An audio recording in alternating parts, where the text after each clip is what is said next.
Hello everyone, welcome back to my channel. Alright, here we solve questions on quantitative reasoning. Alright, so quantitative reasoning basically is a test of how well pupils understand the basic concepts of mathematics.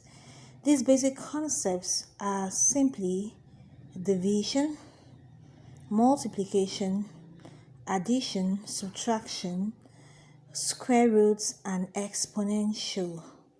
Alright, at the primary level. Once the children have a good grasp of this, then they can solve the quantitative reasoning questions in a very easy manner.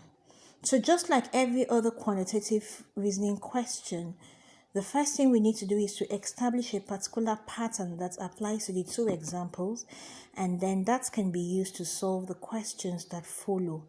Alright. Okay, so we will look at the signs we have: plus, minus, times, division, square roots, and exponential.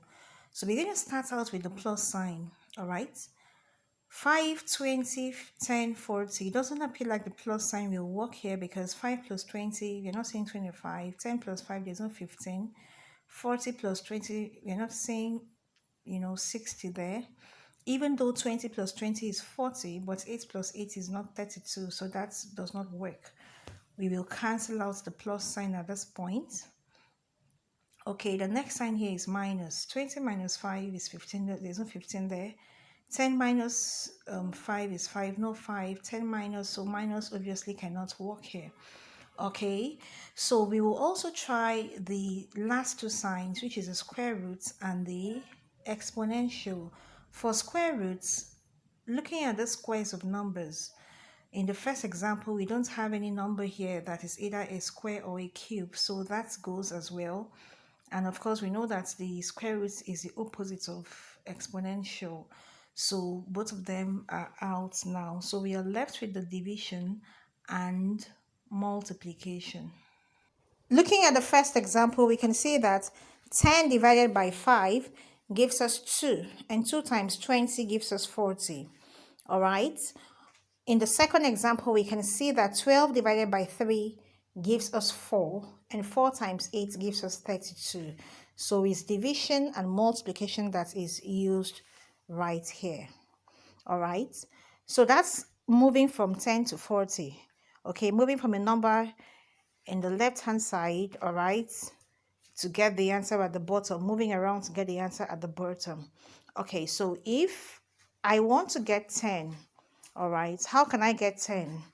Okay, so moving from 10 to 40 was, remember, 10 divided by 5 gives 2, 2 times 20 gives 40. So if I want to get the number 10, I'll have to go the opposite direction. Okay, so we can say 40 divided by 20 gives 2, and 2 times 5 gives 10. All right, the same applies to 12. We can say 32 divided by 8 gives 4. 4 times 3 gives 12. All right, and what if 5 is missing? How can I get number 5, which stays in the same position as 3 in the right hand side?